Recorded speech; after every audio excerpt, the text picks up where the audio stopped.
রোগ মুক্তি কামনা করে উনি যেন আমাদের চলে আসেন এবং আমরা চাচ্ছি ওনার সংরক্ষণে ওনার আমাদের প্রয়োজন আছে। আমরা চাই জিয়াউর রহমান কন্যা এবং তার ছেলে তারেক রহমান নেতৃত্বে আমরা দেশ পরিচালনা করে যাব।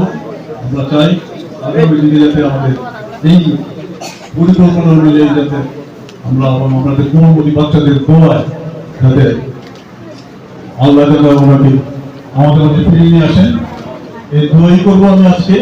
আমাদের আর কোনো কিছু বক্তব্য নাই। আপনারা জানেন দেশে যে রাজনীতি চলছে এই রাজনীতির পক্ষে আমরা নয়।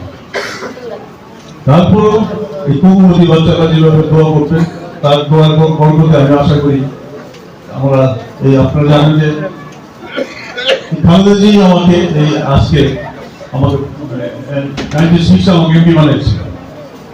তার অনুপ্রেরণায় আমি আজকে এখানে চলুন আমরা সবাই মিলে তার জন্য দোয়া করি, সেই জন্য আমাদের মধ্যে ফিরে আসে এই দোয়া করে আমি আপনার